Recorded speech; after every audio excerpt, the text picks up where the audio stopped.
Hello everyone and welcome to my channel. Thanks so much everyone for your patience. I know this video is late, but I didn't want to rush it and kind of be out of sorts and be unhappy with my art. If you're ever unsure why a video isn't posted or if there's a delay, please follow me on Twitter. I usually keep it up to date on there. So if you're ever unsure, just take a quick peek. I'll try and get back into a regular schedule, hopefully after today. But today we're just going to be doing some light sketching. I wanted to do something simple, just kind of relax, because I feel it's important, even though I wanted to work and get my art done. I feel it's also important to go easy on yourself. And I think a lot of artists forget that. There's so much stigma in the art community about having to work these massive hours, like you have to work like 100 hours a week or else you're not good enough, or you have to be producing art every day. And I don't believe that to be true. I know a lot of professionals, like they have deadlines, of course, and their bosses make them do things, but I don't think that's the mentality that younger artists should have. Especially like people online. I know it's stressful and you want to produce, but we also have to remember we're only human and we need rest. This is how people end up with burnout, and that's exactly what I didn't want to have happen. I've had insomnia for the past week, so I've been struggling to get any art done, and that's why this took a little longer. But I knew it was important to think of my mental health before this video. So I hope you guys understand that. And I think more people need to kind of think about that themselves. I know a lot of people, they push and they push and they push, and yes, people will be disappointed if you don't post a picture or a video or a comic page, but we don't want people getting so sick that they just feel disgusting, right? But yeah, that's kind of what was going on there. So for today, I've been really excited about the Spiral Reignited trilogy that's supposed to come out next month. We'll see about that. I'm willing to wait. I'm absolutely positive it's going to come out and it's going to be fantastic. I'm a huge fan of Spiral. I have been for years. And I wanted to try and draw Elora. She's my favorite character from the series and she's just awesome. Like in her new design, she's so cute and she just looks fantastic and so much more fawn-like. In the original game, she was her clothes didn't really make sense, and sure, she had goat legs, but she didn't really scream fawn. But I'm not very good at drawing fawns, so this was definitely a challenge for me. Their legs are really weird. I didn't realize that until after I started drawing the full body one. It's like, oh no! Their legs are not shaped like human legs. What do I do? And for those who don't know, they kind of like go back, well, not backwards, but like I don't know how to explain it. You'll see in the picture. But for this, I tend to sketch in blue, as you guys know. And with this sketchbook, I am trying to put in color, even though it's Inktober right now, and kind of keep it fun. But you'll notice when I go through my sketchbook tour, when this is eventually done, that I'll always go back and like nothing will be in blue. It'll all be like fine lined. And I don't want anybody to think that that's something you have to do in your sketchbook. It has to have color. It has to be fine lined and perfect. I do that for myself because I never finish stuff, and that was kind of my goal with this sketchbook, was to finish more pictures. Even if they weren't 100% great, they were still finished to me, and that was huge. I'm really bad for just like leaving sketches all over my desk, and they're just, they're in pencil and then they get rubbed away and then I lose half the sketch. So with this sketchbook, I definitely wanted to try and finish more things, quote unquote. But I don't want to pressure anybody into thinking that's what you have to do.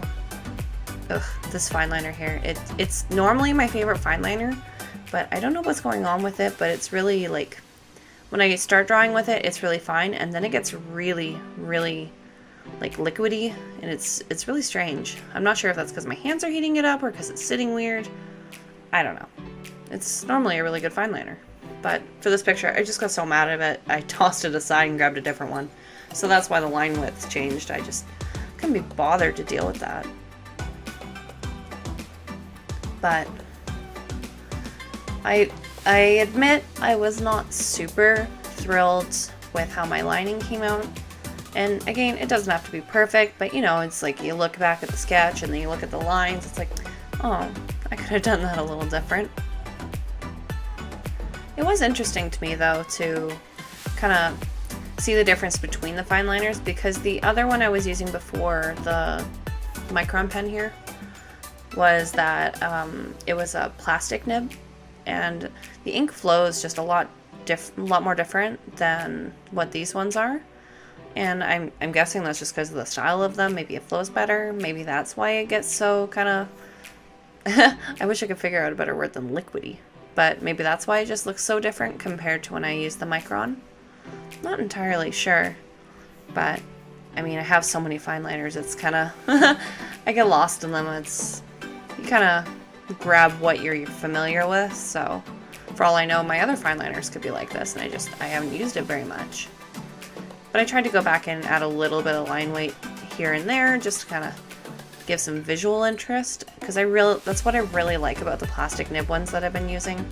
They give that little extra depth without having to put, it's gonna sound terrible, much effort into it. The Micron, I kind of have to think about it unless I'm using the plastic nib one, but for this I was just using an 03 from the looks of it. It's kind of, you know, it's the go-to fine liner for a lot of people. And they are good. It's just, I don't know, I liked the other one. I just kind of wish I could figure out what was going on with it. Drawing Elora was a lot of fun though. And I don't know how many people that follow this channel like played Ripto's Rage. She wasn't like a super important character, but she was around and she kind of like gave you information on the land and would tell you what Ripto was up to, and it was just, she's a lot of fun and she was really cute, and she's probably my favorite character out of all the Spyro games, obviously other than Spyro, but she always stood out for me. And I've never drawn her, like I've drawn her once, but like I've never really drawn her, so this was definitely interesting. Even though it's just a sketch, I was really happy with them at the end of the day, because I felt she looked really cute. I'm definitely going to practice her more. Drawing fawns is definitely interesting, because they have that human like face, but that animal body at the same time, but human shape. So it'll be interesting to kind of try and make that work together.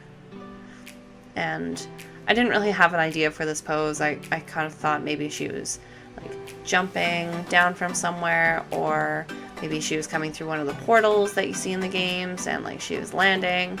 But I wanted her to kind of have like a little bit of an expressive pose, and I wanted to play with her hair because it's so flowy now in the new game, and it's just so cute. And it's fun to draw like different hair, you know, instead of just that like straight hair that I typically put on my characters, or hair up in a ponytail. You know, it's just fun to have. Ah, see, there's the leg. They do kind of this weird backwards thing, but they're not backwards.